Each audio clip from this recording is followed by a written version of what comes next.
E a gente começa agora mais um programa Ponto de Encontro, e hoje a gente vai falar sobre os filmes do universo Marvel e do universo DC em 2017. Nesse ano a gente teve 3 filmes da Marvel, né, que foram Guardiões da Galáxia, Homem-Aranha e o Thor, né? E a gente teve também 2 filmes da DC, que foi o Mulher Maravilha e o Liga da Justiça, né? Então, tendo aí momentos distintos desses 2 universos aí, da Marvel obviamente muito mais à frente, muito mais azeitado, né? A gente tem um parâmetro do que vem pela frente e de como esses universos foram construídos até aqui com ingredientes novos, né? Até no caso da Marvel, com a chegada do Homem-Aranha de fato, né? Ainda que ele tenha estreado no Guerra Civil, né? No filme do Capitão América, mas de fato é o primeiro filme dele, assim. Nesse sentido, assim, a gente já nota algumas características mais marcantes de final de temporada, vamos dizer assim, para a Marvel, né? Assim, com os filmes chegando à sua conclusão, as 3 trilogias principais, Homem de Ferro, Capitão América e Thor chegando ao final, né? Com seus desfechos até alguns surpreendentes, né? Principalmente no caso do Guerra Civil e do Thor, né? Thor Ragnarok. E a gente tem aí um momento da Marvel que é o momento de véspera do grande acontecimento do universo, que é a chegada do Thanos e, enfim, a grande luta pela qual os fãs vêm aguardando desde do primeiro Vingadores. Né? Eu acho que a Marvel já é um universo maduro, né? Tanto que já tem mais tranquilidade de fazer filmes diferentes, assim, né? Tu tem mais o Thor, mas também o Homem-Aranha, que são uma comédia mesmo, assim. Já pode abraçar os gêneros dentro do universo, né? E tem um outro momento que é a DC tentando justamente se encontrar, e ao contrário da Marvel, que já está estabilizada e pode começar a arriscar, a DC está num momento em que ela ainda tem que entender o que vai fazer com aquilo ali. Eu acho que a DC principalmente avançou bastante, né? São os 2 filmes eu já gostei. Eu acho que já está em outro lugar do que estava no ano passado.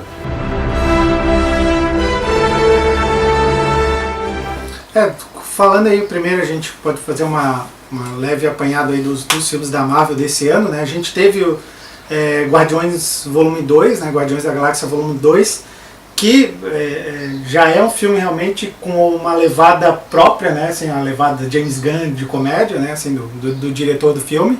E mostra que realmente dá para tu ser filmes com características muito próprias, né? Desde que tu se entenda dentro dessa característica de uma vez só, né?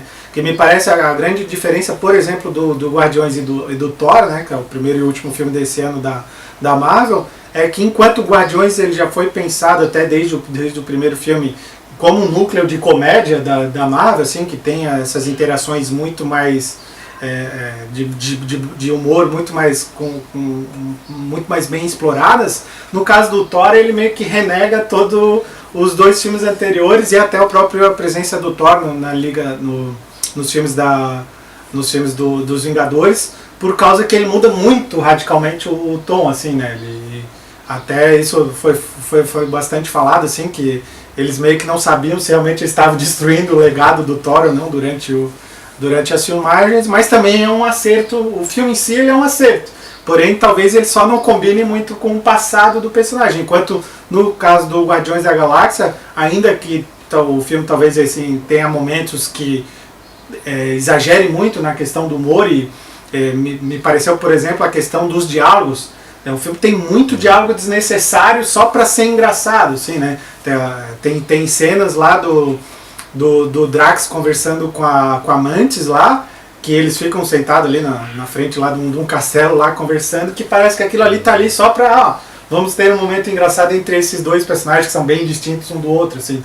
Então nesse sentido eu acho que só falta a Marvel também entender que tem que aprimorar certas coisas, mesmo quando tu identifica ela dentro de um núcleo, seja um núcleo de ação ou de comédia. Eu acho que uma coisa, um preço que a Marvel vai pagar, e de certa forma até um preço que ela paga pelo sucesso e pelo que ela conseguiu fazer com os filmes dela, é que justamente tu começa a ver os defeitos, né? Então não é por ter a ideia funcionar, a ideia ser boa e tu conseguir manter aquele personagem, que isso vai fazer do filme bom, né? O contrário até talvez seja verdade. Se tu não conseguir isso, tu não consegue fazer talvez não um filme, mas num universo bom. Mas acertar também não garante nada. E a minha preocupação talvez seja um pouco diferente, seja justamente de cair numa coisa mais de fórmula, né? Porque o Thor não está dando muito certo, sendo uma coisa shakespeariana, elizabetana. Kenneth Branagh, né? E então o que a gente vai fazer? Então bota uma comédia como são os outros, assim, né? Então eu acho que tem um risco aí. Não sei, pra mim o Thor encaixou direito e me parece que aquilo ali foi pensado já há algum tempo, né? Um risco inclusive com os fãs, né? Que acompanham essa levada no cinema, né? E o universo da Marvel no cinema, ele depende muito disso, né? Assim, de ser um universo verossímil, de ser um universo fechadinho.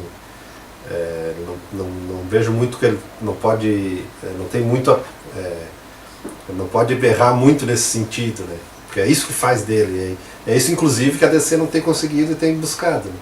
Então talvez o que me preocupa é um pouco nessa direção. Às vezes, de repente, até a Marvel sendo vítima ou sendo refém do próprio sucesso que ela tem alcançado. E dentro aí curioso é que a gente, volta e meia a gente fala aqui quando a gente faz os programas dos aprendizados não seguirem em frente, assim, né? Tu acerta, daí tu vai um passo atrás, assim, que é muito comum, assim, né? Todas essas editoras, eu acho que o próprio Homem de Ferro sofre com isso, assim, né? Do primeiro ser um filme que ele não se leva a sério e do terceiro, onde ele devia não se levar a sério, ele se leva e vice-versa, assim, né?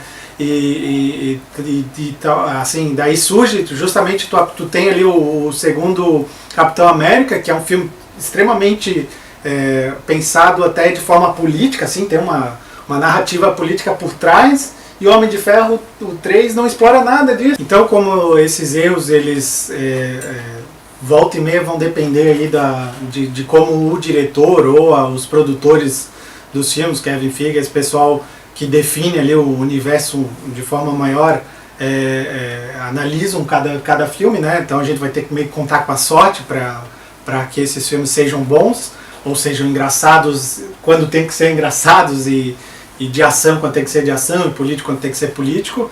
E mais uma perspectiva aí positiva para isso é o fato dos Vingadores, do próximo filme dos Vingadores, aí, que já foi gravado, então, em fase de pós-produção, ter sido levado justamente pelos caras que mais acertaram nesse universo, que são os Russo Brothers, lá, os irmãos Russo, dos dois últimos Capitão América, que entenderam que o Capitão América, ele é um cara que ele é um cidadão político, ele é um cara de outra época, né? Ele é um cara nascido dos anos 20 ali, que luta a guerra e tem a mentalidade da época da Segunda Guerra, né? E ele é o cara, esse cara é deslocado, e isso está muito vivo nos dois Capitão América que eles dirigiram, né?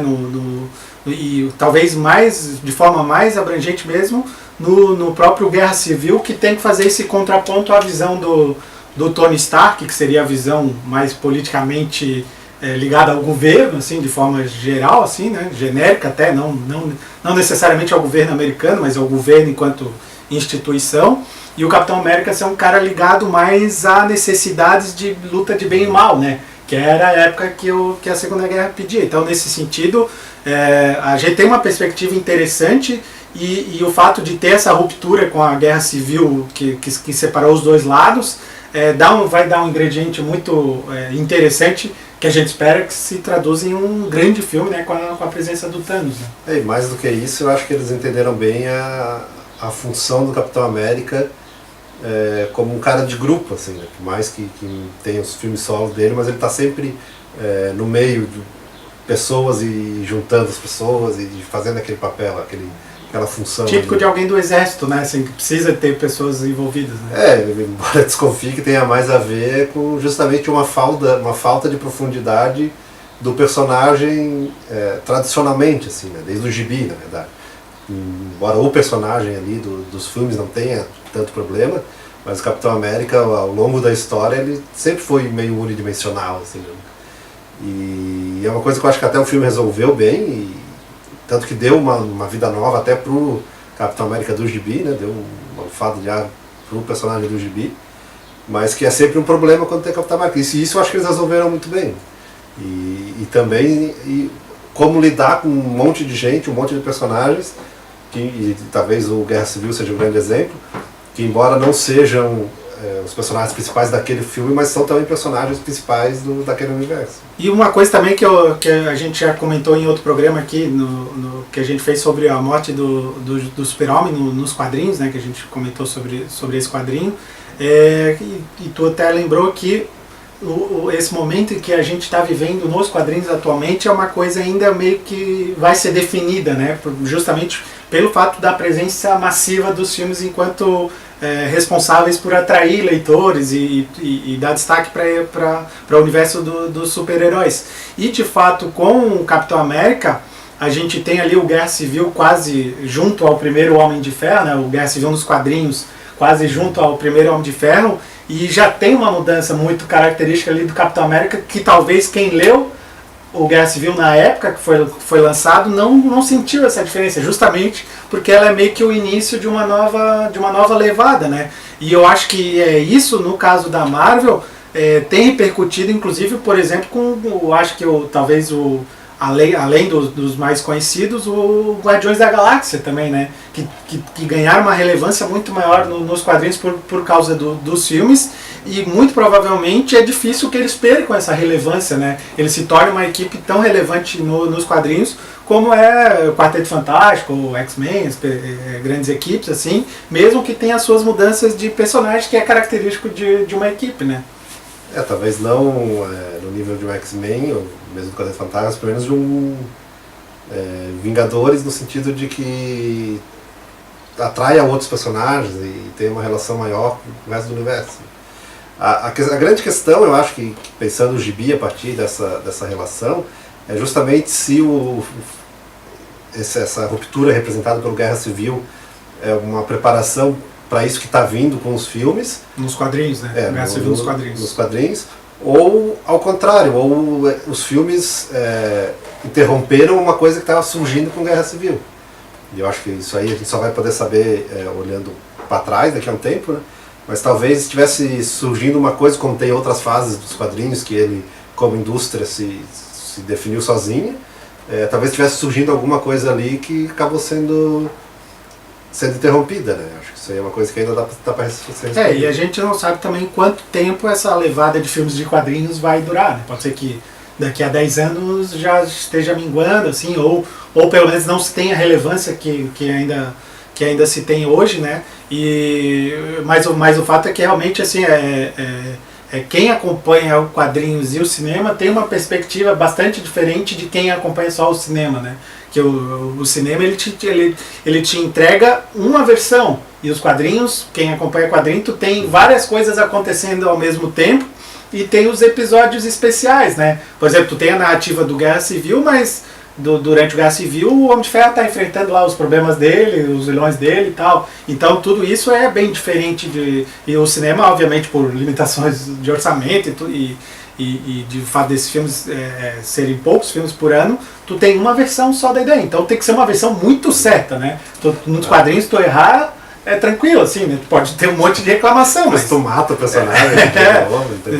Mas no cinema tu não tem mais muito tempo pra tatear, assim. Então é um dos pontos também que leva a Marvel não arriscar muito nos filmes, que ela sempre entrega filmes que tem a mesma história de outra forma, né? Tipo, se tu olha, por exemplo, o Homem-Formiga e compara ao Homem de Ferro, inclusive até o vilão é a mesma coisa, né? Porque o Homem de Ferro é um Homem de Ferro que luta contra ele, é uma pessoa com uma armadura, e no Homem-Formiga é um cara que tem o mesmo uniforme que ele, então não tem mais novidade ali, né? Assim, o Doutor Estranho também, que é um dos mais recentes, também tem essa questão de não ter nada novo que tu já não viu antes, assim, né? Então, a gente, daí, como eu disse, a única perspectiva aí de felicidade para uma história inovadora com os Vingadores é o fato de estarem na mão de quem foi mais ousado nisso, que foram os irmãos russos. E tem também uma questão que a gente costuma pensar os filmes de quadrinhos a partir dessa relação do quadrinho, mas tem também o contrário, o impacto que os filmes de quadrinho estão vendo no próprio cinema, né? E ser de quadrinho. Por exemplo, na recepção que teve o Blade Runner 2049, que foi criticado por muita gente, eu inclusive dizendo que era chato. A resposta que tu tem assim na discussão normalmente o cara que está acostumado com filme de super-herói de 2 horas e 40 quer ver ação o tempo inteiro, aí vai ver o Blade Runner e acha chato. Então o tamanho que tem o filme de super-heróis hoje, ou esse mundo do filme de super-herói, não acho que ninguém imagine que vá se manter assim definidamente, porque meio que sobrou só, assim, falando em impacto, né?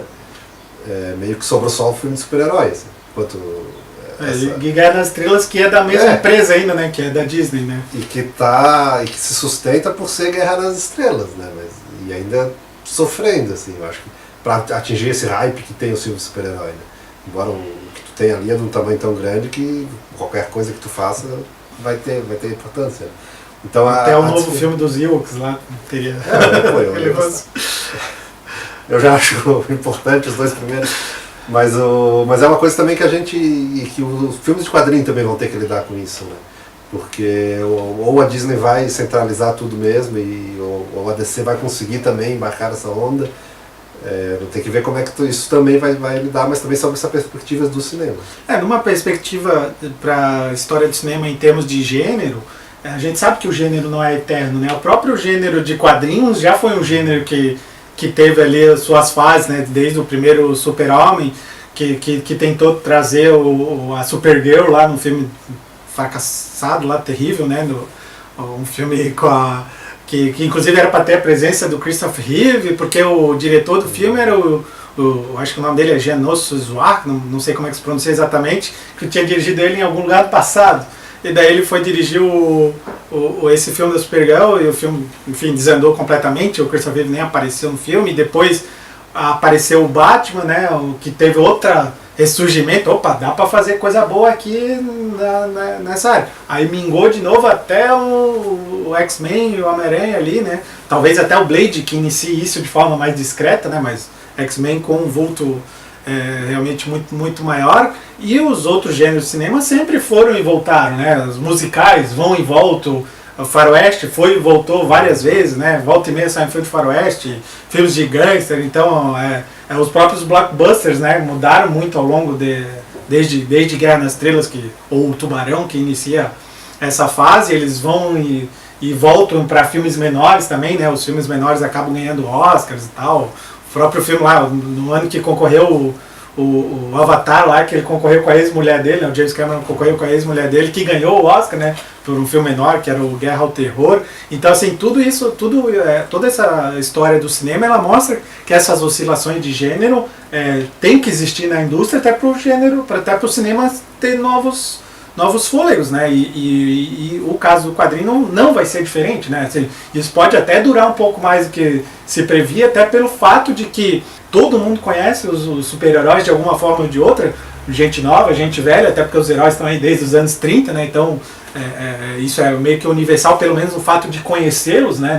Pode não acompanhar os quadrinhos, mas de conhecer, todo mundo conhece, e isso representa para o cinema uma novidade que está, como tu falou, está tentando se explorar de outras formas, como o próprio Guerra nas Estrelas, e essa ideia dos universos compartilhados que puxa uma onda, né? Que tem tentativas aí do universo dos monstros, né? Da Universal, o universo compartilhado lá do filme do Shyamalan lá, né? Do Corpo Fechado, Fragmentado e o novo filme aí com esses personagens, Glass, né? Que é o próximo filme. Então, assim, tudo isso vai se tornar em alguma coisa muito mais clara daqui a algum tempo, né? Nesse momento, o que tem realmente que chama atenção são os filmes de super-heróis, são os filmes de evento mesmo, assim, né? O filme evento que tem durante o ano é filme de super-herói, né? O próprio filme, como o Blade Runner, que foi tentado vender como um blockbuster, o grande erro foi esse, porque ele é um filme intelectual, ele não é um filme pro cara que vai no cinema ali ver filme de herói e comédias da Globo Filmes, assim, né? É um filme realmente para quem gosta de cinema e gosta de tentar ver o cinema como uma expressão artística mais apurada, assim, né? E os filmes de herói, eles não entregam mais isso, assim. A gente teve momentos em que eles chegaram a entregar. Por exemplo, eu acho que talvez para mim o que é o mais acabado nesse sentido seja o Batman, o Retorno, né? que é um filme com a marca mesmo do Tim Burton, um filme realmente autoral, assim, talvez mais do que qualquer outro filme de herói já feito até hoje, né? Filme com uma marca autoral. Eu acho que até eu compararia, assim, nesse sentido, até aquele O Corvo com Brandon Lee, que seja um filme bem autoral também, que aquele diretor Alex Proyas lá, quem já viu os filmes dele sabe que ele tem bem essa marca, assim, mais sombria e tal, não alegre como a não festiva como a do Tim Burton, assim, né?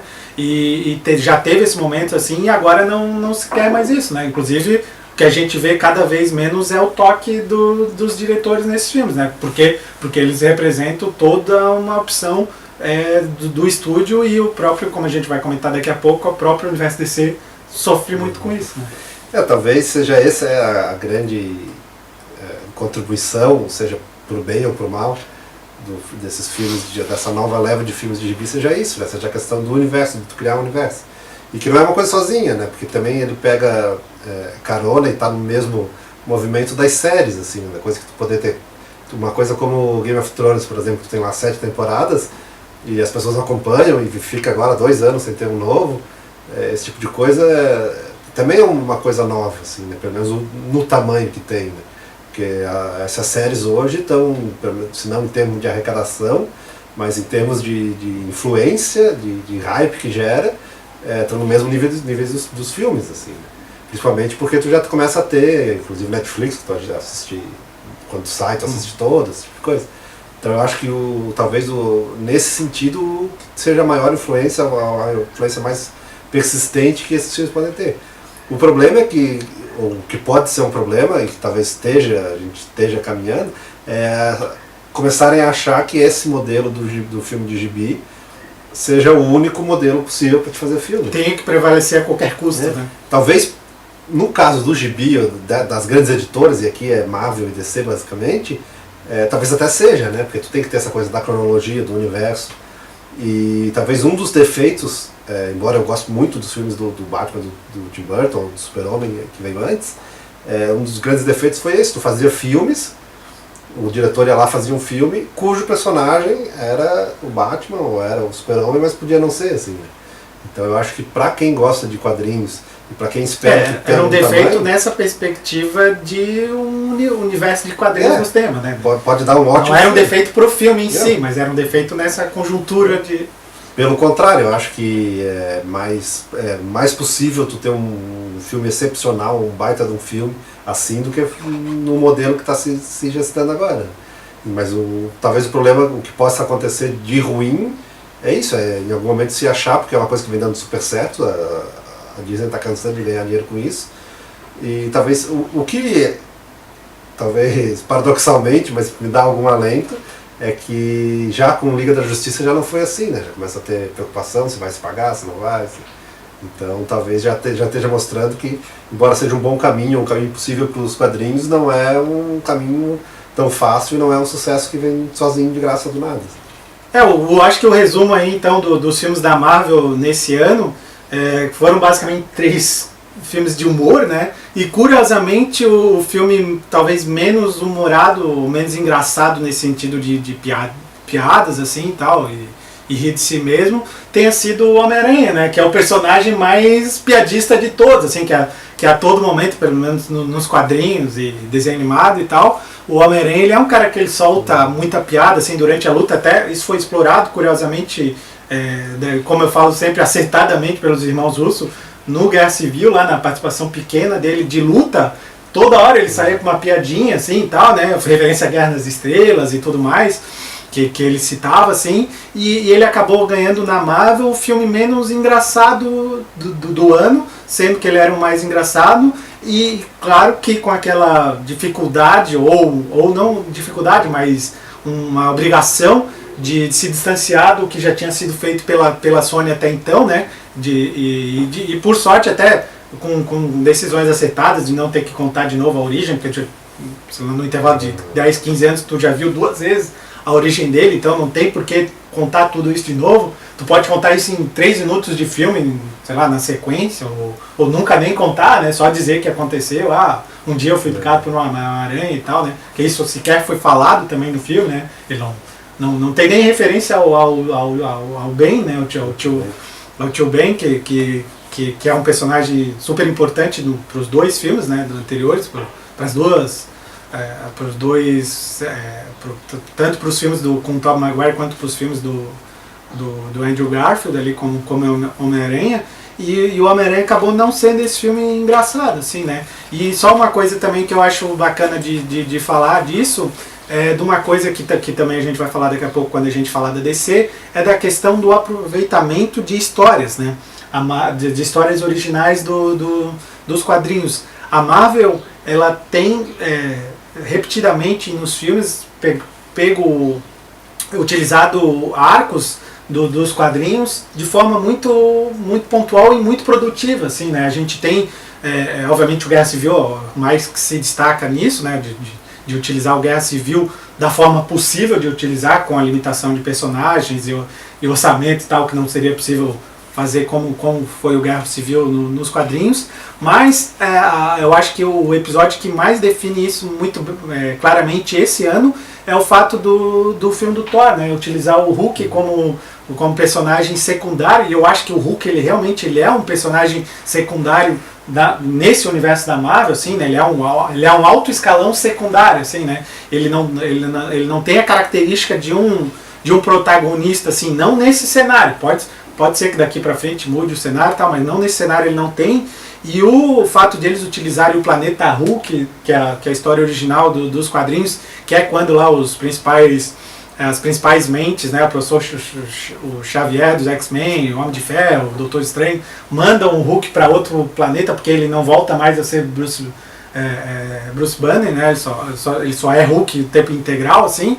Aí eles mandam ele para outro planeta porque ele estava destruindo muito. Parece que ele até mata um cachorro, né? Na história original, né? Assim, de tão violento que ele estava, assim, né? Ele mata um cachorro, opa, matou um cachorro, pera lá, vamos dar o cara para outro planeta. Aí eles mandam o cara para um outro planeta e obviamente essa história não tem ligação direta com o Thor, mas eles souberam utilizar isso como um elemento do Thor num momento que é importante pro Thor, que o Thor está exilado no filme, né? O Thor está exilado, vai calhar lá no mesmo planeta que o Hulk é o grande gladiador lá da história, e eles têm que se confrontar, e é um confronto que, como eu já falei isso várias vezes, assim, ele é um confronto que ele tem razão de ser, né? Que eu sempre reclamo é tanto nos gibis quanto no cinema, desses confrontos que não tem razão de ser, do herói ficar brigando com o outro só para animar um pouco a história, que é a minha principal crítica ao Primeiros Vingadores, né? E a cena lá do Thor e do Capitão América e do Homem de Ferro é o mais exemplar disso, né? Aquela luta que não acrescenta em nada a história, assim, né? E sem contar talvez todo o Batman vs Superman, né? Que seja um exagero, o jeito que foi feito, pelo menos, né? Ter sido muito, sei lá, de forma muito irracional até, mas é bem utilizado, e a certeza de que tu tá respeitando a história original, tu tá agradando o fã de quadrinho por utilizar uma história reconhecida nos quadrinhos, né? No caso aí do Planeta Hulk e do Thor Ragnarok, que inspira, obviamente, o filme de forma mais abrangente, né?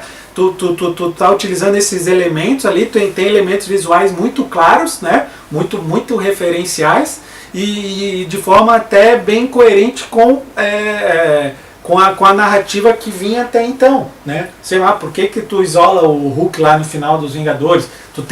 Dá um sentido para ele, assim, né? Que me parece que talvez um dos outros problemas que o Guardiões Volume 2, Guardiões da Galáxia Volume 2 tem é isso, assim, tipo, tu insere os outros personagens ali que não tem relação com nada, assim, né? O personagem lá do Stallone, lá, aparece e sai da história, assim, aparece um pouquinho, daí aparece no final, como se fosse alguma coisa relevante. Originais, né? Assim, tipo, e como se aquilo tivesse alguma relevância para alguma coisa, assim. Esses são pequenos defeitos, assim, que não contribuem nada para a história, assim, pequenas ideias de narrativas, assim, à parte, né? Com personagens muito episódicos só para fazer a referência daquilo, até a própria citação lá da cena pós-crédito do Adam Warlock lá, tal, são coisas assim que só tá ali para fazer referência, ainda que a cena pós-crédito seja tem essa função, né? Que tá preparando pra frente, né? Mas assim, no filme em si, assim, tipo, essa presença das histórias, ela tem que ter um porquê, né? E o Thor Ragnarok, que ainda também não seja lá o grande filme do Thor, justamente porque não conversa com os anteriores, muda radicalmente o tom, mas ele em si é um filme engraçado, um filme bem resolvido e tal, ele sabe respeitar muito bem, né? E é o que eu espero que aconteça também nos próximos filmes dos Vingadores, né? Talvez o maior exemplo disso seja, na verdade, o Homem-Aranha, né? Que eles mudaram um monte de coisas. O Flash Thompson é um indiano lá, e tem aquele amigo do Homem-Aranha, a Tia May, a novinha, mas respeitaram muito mais do que os outros, inclusive os filmes anteriores do Homem-Aranha, as encarnações anteriores do Homem-Aranha, o espírito do personagem, né? Então a Mary Jane é totalmente diferente daquela supermodelo que vai ser no gibi, mas é a Mary Jane, né? Tu enxerga a Mary Jane ali. O Flash Thompson, que é um grande exemplo, talvez também. Quando eu vi as primeiras imagens, o começo do trailer que aparecia o Flash Thompson, dizia, pô, botaram o cara ali que era o grande... fazia bullying com todo mundo, botaram um cara que vai sofrer o bullying. Mas aí não, o personagem é realmente Flash Thompson, apesar de ser indiano e no gibi não é indiano. Então eu acho que ali eles mostram bem que que é uma sacada muito boa, né, na verdade, assim, os gibis são personagens, quase todos eles brancos, né, assim, em geral, assim, né. Foram criados há muito tempo e tal, e como a cultura tem mudado, é muito legal. E é o tipo de coisa que tem que acontecer naturalmente, né, que tu não tem que ter uma preocupação assim, pô, agora a Mary Jane é negra, assim, não, isso só tem que ser e pronto, tá ali, tá resolvido na história, não precisa ter uma explicação ou uma grande mudança em cima disso, né? Ali eles fizeram, claro, uma brincadeira ali da guria se chamar Michelle e não Mary Jane, mas depois ela se revela como a MJ, né, só pode ser então a mesma personagem, justamente também para fugir um pouco dos filmes anteriores, né, mas essa iniciativa não é uma iniciativa Vingadores, é outra iniciativa, de colocar personagens não só multirraciais, multiétnicos, né, de culturas diferentes, assim, que desde o Nick Fury ser outro personagem e tal, até de repente tu mudar o gênero de algum personagem, né, um personagem que seja feminino nos quadrinhos, ser masculino ou vice-versa, tudo isso acontecer de forma natural, porque na verdade a gente tem que falar com o mundo de hoje, assim, né? Então, se o mundo de hoje permite esse tipo de interações aí multiculturais, multigênero, multiétnicas, racionais e raciais e tal, a gente pode até pensar raciais no sentido amplo, né? Não no sentido de separar em raças, sim de estilos e interpretações de mundo diferentes, como o próprio Pantera Negra aponta, né, ser um filme que seja calcado na cultura africana, né, de forma mais direta, assim, né, não tenha, inclusive até eles falaram, os próprios atores falaram que ele tem pouquíssima inspiração na cultura europeia ou americana, assim, né, a inspiração central dele é a cultura africana. Então todas essas tonalidades, assim, tornam o universo Marvel muito maior, né, do que ele era originalmente nos quadrinhos, né? É uma coisa que nos quadrinhos tem sido um problema, que como já é uma coisa que assim, foi feita lá, surgiu lá atrás e tem toda uma história, então realmente tu precisa mudar, né? Tu quer botar uma Mary Jane negra, então ela, de algum jeito tem que mudar aquilo ali. No filme não, como está surgindo agora, pode fazer tranquilamente. O que não quer dizer também que se acerta sempre. Eu acho que o caso da Tia May, por exemplo, aí sim mudou o personagem, né? Que ela é bem mais nova do que seria a Tia May, porque aí ela funciona, na verdade, meio em alguns momentos com a preocupação e com proteção do Peter Parker, né? Quando no gibi a ideia é justamente ao contrário. A Tia May já bem idosa, e um dos motivos para ser tia e não mãe, né? Ela tem mais idade do que seria a mãe do Peter Parker, e o Peter tem que se preocupar em cuidar dela o tempo todo, né? Então isso se perde um pouco. Inverte, né? Ali é um outro personagem, né? Que pode vir a ser. Eu não gostei muito não acho que foi uma boa troca, apesar de gostar bastante da Marisa também. Mas vão ter que desenvolver novas relações ou outras relações a partir daquilo ali. A Marisa Tomei, o legal dela é que ela tem uma pegada cômica muito, né? Ganhou o Oscar como coadjuvante lá no Meu Primo Vino, que é uma comédia super engraçada, né? dos anos 90. E ela tem uma pegada cômica até o último momento dela no filme, né? Que ela olha lá o Homem-Aranha lá e... Mas o que é isso? Daí corta bem na hora, assim, né? Vai falar um palavrão, assim, e tal. Justamente, talvez isso ela deu uma pimenta e, de fato, essa Tia May dos quadrinhos a gente já viu de forma muito mais clara nos filmes do Tobey Maguire. Talvez, ainda que a Sally Field ainda tenha a cara um pouco mais jovem, mas ela também já tem bastante idade, né? Do que a Marisa Tomei. Então, assim, como a gente já viu aquilo, dá para também explorar isso, assim, né, de forma mais livre, assim, né, não se prender tanto a esses conceitos que são característicos dos quadrinhos. E tu abre justamente novas possibilidades, né, porque na encarnação antiga da Tia May, tu não poderia ter aquela tensão sexual ou romântica com o Tony Stark, por exemplo. Tá, ele faz piadinhas, né, com a Tia May ali no início do filme, né, e tal. E eu acho que, assim, nesse sentido, o Homem-Aranha, ele extremamente bem-vindo ali pro universo Marvel, até pro que vem pós-Vingadores 1 e 2, 3 e 4, né, os próximos 2 Vingadores aí, que daí vai mudar tudo completamente.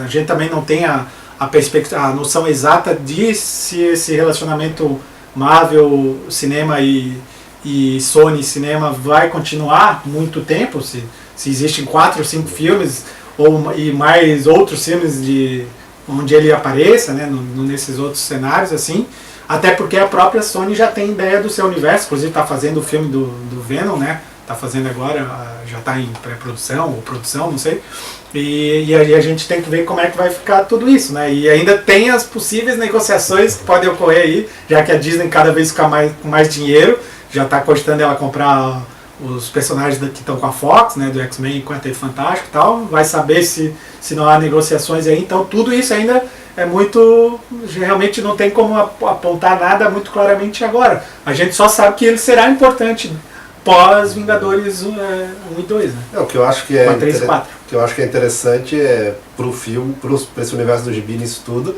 é que tu obriga a se desenvolver os personagens de maneira diferente, né? Se a Marvel tivesse o Homem-Aranha desde o começo, não tenho dúvida de que seria um universo bem diferente. E ele poderia aproveitar o Homem-Aranha que estava no quadrinho naquela época, que é um Homem-Aranha mais adulto, com outras questões, já casado e teve filho, depois não teve, mas enfim, já é uma outra relação. E aí, como a Marvel já tinha esses outros personagens, o Capitão América, o Homem de Ferro, quando ela foi fazer o Homem-Aranha de novo, ela teve que inovar e pensar um pouco diferente do que estava acostumado, né? E aí foi buscar lá nas origens, né? Lá o Homem-Aranha do começo, que eu o acho Stan Lee mesmo, né? O adolescente que o Stan Lee e o Jack Kirby pensaram, assim, que a grande questão, eu acho, do Homem-Aranha, e de fato ela nunca foi explorada a contento em nenhum dos dois momentos anteriores dos filmes da Sony, né? Seja com o Tobey Maguire ou com o Andrew Garfield, era justamente essa ideia de como um adolescente se vira num universo tão maior do que ele, né? E no caso da Sony isso ficava ainda mais prejudicado porque só existia ele de herói, né? Não tem outro herói. Os heróis que existem nesse universo, se é que iriam aparecer em outros filmes mais futuramente, são heróis derivados do próprio universo dele. Ali o cara que é o filho do Andrew Verde vem a ser um herói para ajudar ele, assim, tal, né? Então esse tipo de interação de um contexto maior, como é muito presente nos quadrinhos, né? O Homem-Aranha toda hora está se encontrando com o X-Men, com o Quarteto Fantástico, o Homem de Ferro, já fez parte ou faz parte dos Vingadores, não sei como é que tá. Tudo isso a Sony não ia poder fazer sozinha, né? Eu acho que mais por aí talvez tenha sido essa motivação dela também de ceder o personagem, ceder entre aspas, né? Porque ela lucra junto, né? Mas de oportunizar com que o Homem-Aranha faça parte desses filmes da Marvel, né? E o fato de a Marvel pensar lá no Homem-Aranha original, no Peter Parker original, mais do que o Homem-Aranha original, né? Que é o Peter Parker adolescente, mostra realmente assim que a Marvel, apesar de entre erros e acertos que ela vai levando, ela tem ainda uma visão muito clara do que ela está fazendo, né? Ela está construindo o universo, está seguindo muito o ritmo dos quadrinhos para construir esse universo, né? Como eu disse, o aproveitamento das histórias para mim é a coisa mais que eu vejo assim de mais relevante que a Marvel faz no sentido de quando ela pensa todos os filmes, assim, como a gente utilizar as melhores histórias de cada um, principalmente para os principais que pertencem a ela, né? E o fato que o Homem-Aranha representa um personagem mais querido aí dos últimos 30 anos, assim, que é o personagem que vem sustentando a Marvel, talvez junto até com o Logan, né, com o Wolverine, é o personagem que vem carregando a Marvel aí nesses últimos anos, até nos seus períodos mais difíceis ali, quando ela teve que vender esses personagens os direitos do cinema desses personagens. Ainda assim o Homem-Aranha sempre foi um cara muito presente, ainda que já numa encarnação mais velha, né, mais recentemente, até ele casa, né, junta mais ou menos ali na mesma época que o Super-Homem casa, ali nos anos 90 e tal, ainda que tem essas pequenas mudanças do quadrinho para o cinema se aproveita das histórias, né? Eu acho que, no fim das contas, nesse ano, encerrando essa parte Marvel, nesse ano a Marvel ela mostrou que ela pode ter pequenos momentos autorais, mas ela tem que saber dosar isso, porque senão ou ela vai se tornar uma coisa que não responde aos filmes anteriores, no caso do Thor, ou vai apelar muito para um gênero específico dentro do universo, que é a comédia, no caso do Guardiões da Galáxia Volume 2, ou vai ter que fazer uma inovação total como o Homem-Aranha. Então, nesse sentido, talvez esse ano especialmente tenha sido um dos anos mais diferentes do que tem acontecido no universo Marvel até aqui. E o que mostrou também, ficou bem marcado no Homem-Aranha, principalmente a relação dele com o Homem de Ferro, é que também essa questão dos atores que interpretam já começa a ficar já começa a fazer um peso, né? E aí se tu tem o Homem-Aranha tão novinho, tu não pode fazer esse mesmo personagem de escola daqui a 10 anos com aquele ator, né? O cara já tem mais de 20 anos, né? As coisas têm um limite, e a Marvel está chegando nesse limite, que é uma coisa que se discute desde que começou essa coisa dos filmes de quadrinho, é isso. Como é que tu vai? Porque no gibi tu pode deixar o cara lá 60 anos fazendo a mesma coisa, mas no filme não, né? Então como é que vai lidar com isso? Vai trocar o ator? Vai dar um reboot? Como é que vai dar? E a Marvel está chegando no ponto que vai ter que tomar esse tipo de decisão.